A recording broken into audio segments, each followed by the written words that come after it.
Saudação e paz da parte de Deus, nosso Pai, e de Jesus Cristo, nosso Senhor.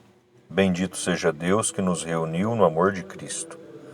Nós estamos reunidos no amor de Cristo nesta manhã de segunda-feira, terceira semana da Quaresma, para meditar a palavra de Deus e fazer também a nossa oração da manhã. Em nome do Pai, do Filho e do Espírito Santo. Amém. O Senhor esteja convosco, Ele está no meio de nós. Proclamação do Evangelho de nosso Senhor Jesus Cristo, escrito segundo São Lucas. Glória a vós, Senhor. Jesus, vindo a Nazaré, disse ao povo na sinagoga: Em verdade eu vos digo que nenhum profeta é bem recebido em sua pátria. De fato, eu vos digo, no tempo do profeta Elias, quando não choveu durante 3 anos e 6 meses, e houve grande fome em toda a região, havia muitas viúvas em Israel. No entanto, a nenhuma delas foi enviado Elias, senão a uma viúva que vivia em Sarepta, na Sidônia.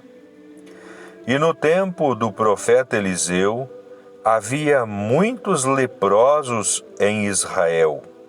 Contudo, nenhum deles foi curado, mas sim Naamã, o sírio. Quando ouviram estas palavras de Jesus, todos na sinagoga ficaram furiosos, levantaram-se e o expulsaram da cidade. Levaram-no até ao alto do monte, sobre o qual a cidade estava construída, com a intenção de lançá-lo no precipício. Jesus, porém, passando pelo meio deles, continuou o seu caminho. Palavra da salvação. Glória a vós, Senhor. Queridos e amados,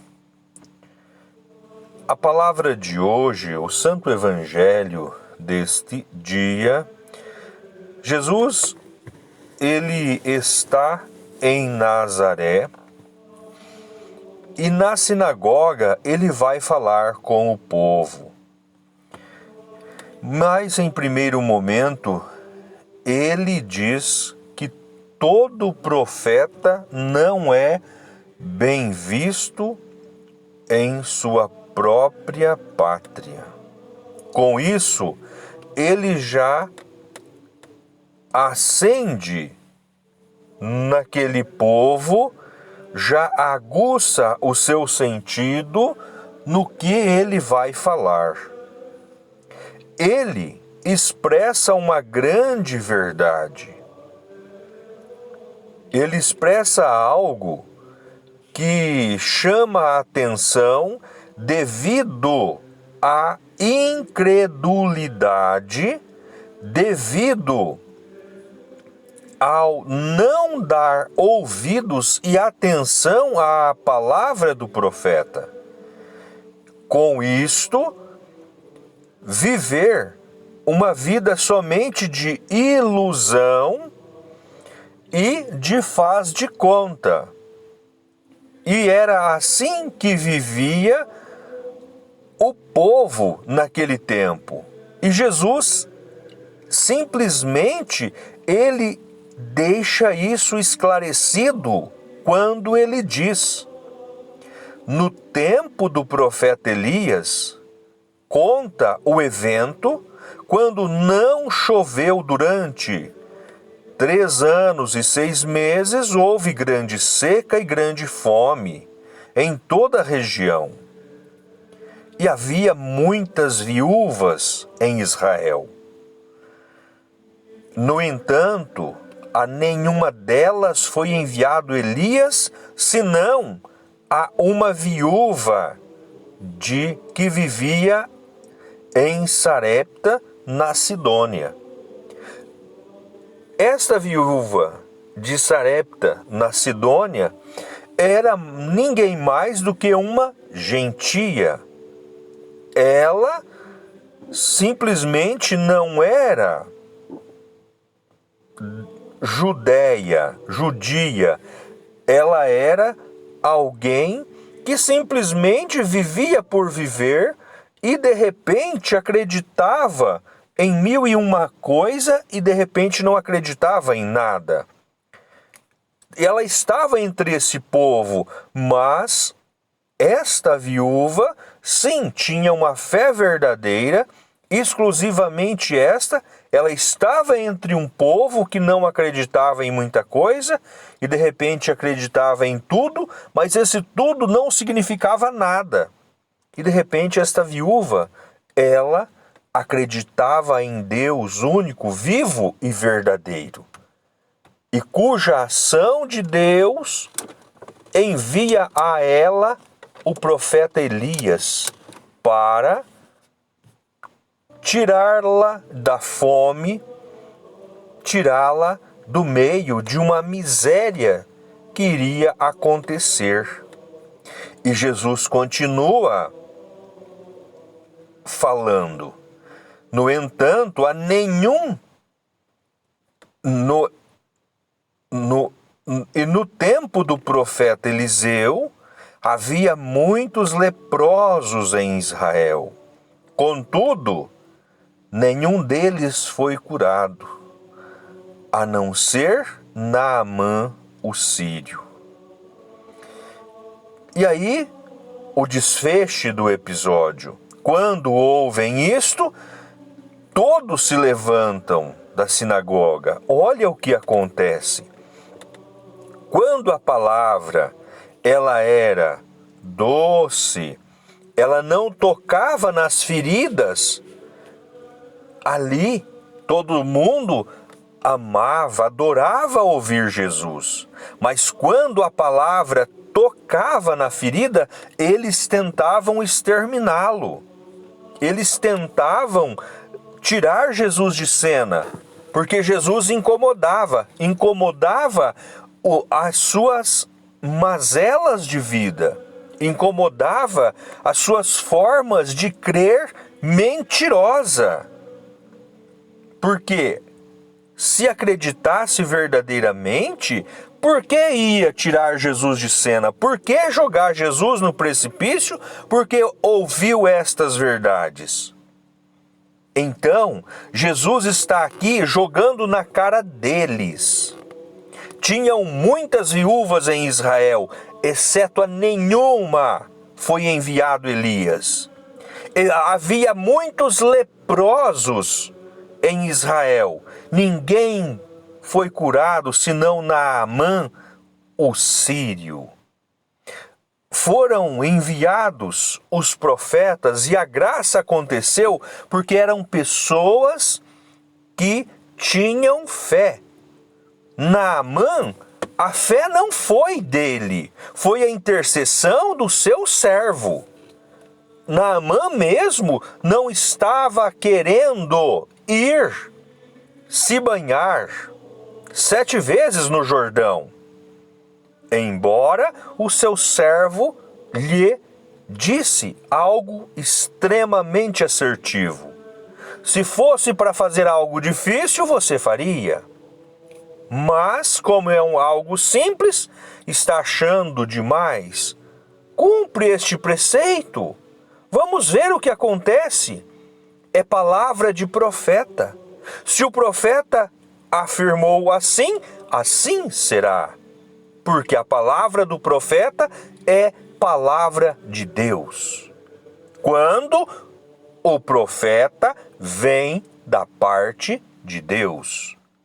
E assim o fez. Naamã se banha e fica purificado. A viúva de Sarepta, quando se depara com Elias pedindo água e um pedaço de pão, ela fala: meu Senhor, como faço isso? Só tenho um punhado de farinha, estou pegando 2 gravetos de lenha para fazer um pãozinho para mim e para meu filho e depois esperar a morte. Elias que era o profeta de Deus, disse: faz o pão e me serve, depois você faz para você e para o seu filho.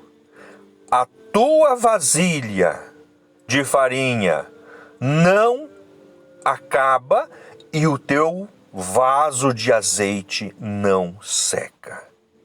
Ali é profeta de Deus, palavra de Deus, ação de Deus acontecendo. Jesus relembrou isso a eles e isso doeu no coração deles, porque não aconteceu nada no meio deles, porque não ouviram a Elias, não ouviram a Eliseu.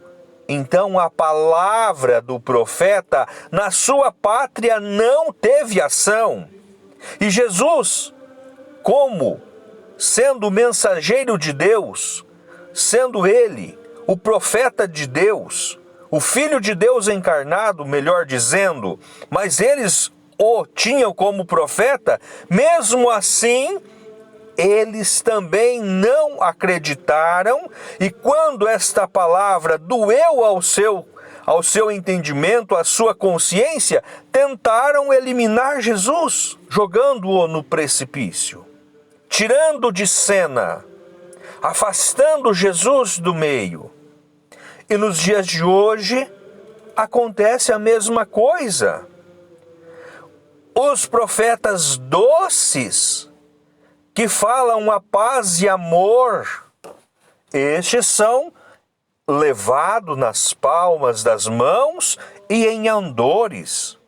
Mas aquele que chama atenção para a palavra, que a palavra de Deus ela é dura, ela é crua, ela é nua. Olha aqui, Jesus passou a mão na cabeça do povo? Não, Jesus chamou atenção para a mudança de vida. Crer é mudar de vida.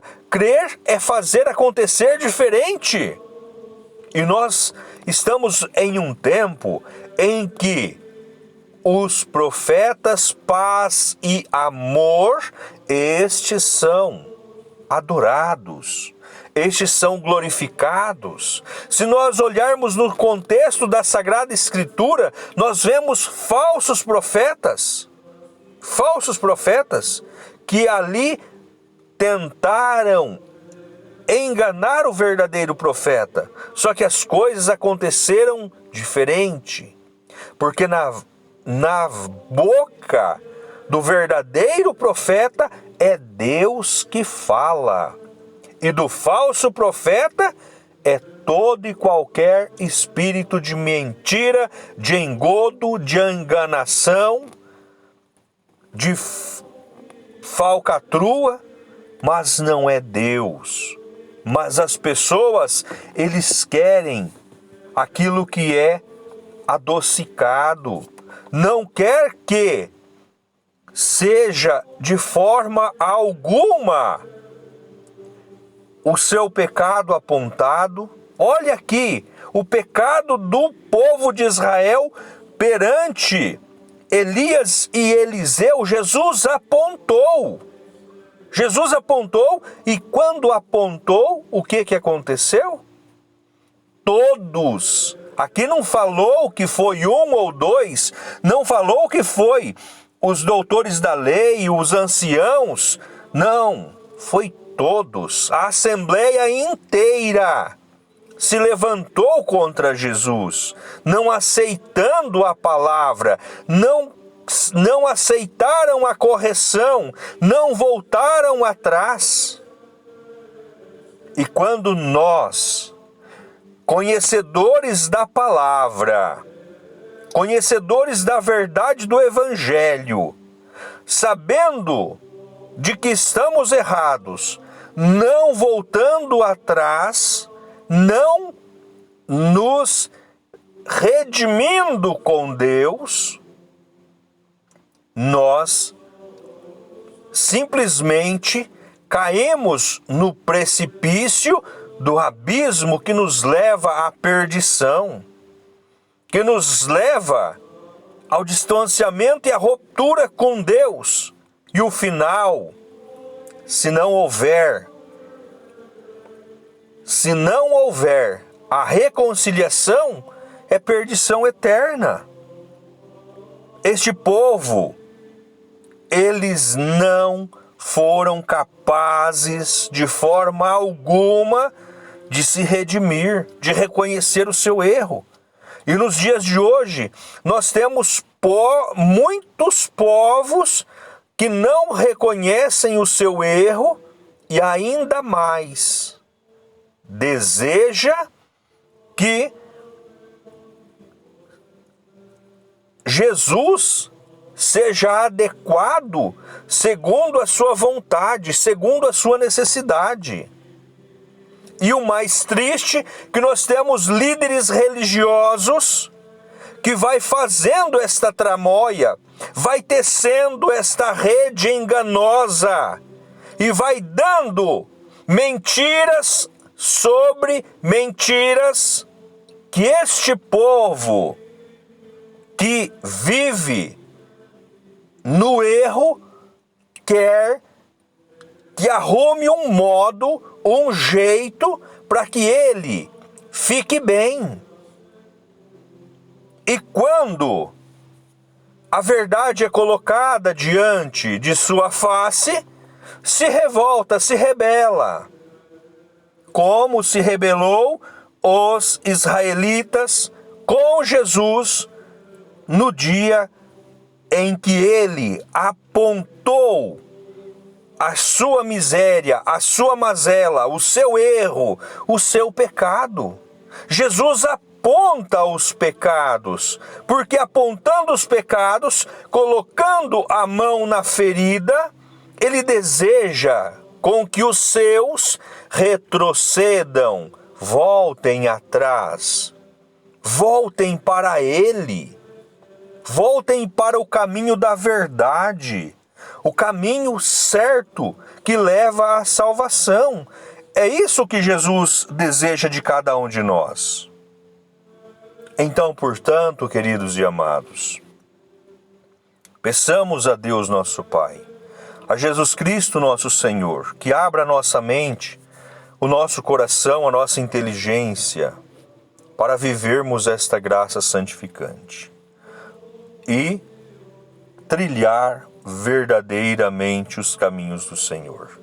Louvado seja o nome de nosso Senhor Jesus Cristo e para sempre seja louvado. Pai nosso que estais no céu, santificado seja o vosso nome. Venha a nós o vosso reino, seja feita a vossa vontade, assim na terra como no céu. O pão nosso de cada dia nos dai hoje, perdoai as nossas dívidas, assim como nós perdoamos os nossos devedores, e não nos deixeis cairmos em tentação, mas livrai-nos do mal. Amém. Ave Maria, cheia de graça, o Senhor é convosco. Bendita sois vós entre as mulheres, e bendito é o fruto do vosso ventre, Jesus. Santa Maria, Mãe de Deus, rogai por nós, pecadores, agora e na hora de nossa morte. Amém. Glórias ao Pai, ao Filho e ao Espírito Santo, assim como era no princípio, agora e sempre, por todos os séculos dos séculos. Amém. Nossa Senhora, sede de sabedoria, rogai por nós. São José, rogai por nós. O Senhor esteja convosco, Ele está no meio de nós. Que as bênçãos de Deus Todo-Poderoso desçam sobre cada um de nós e permaneça para sempre. Em nome do Pai, do Filho e do Espírito Santo. Amém. Que Deus abençoe a todos. Ficai em paz.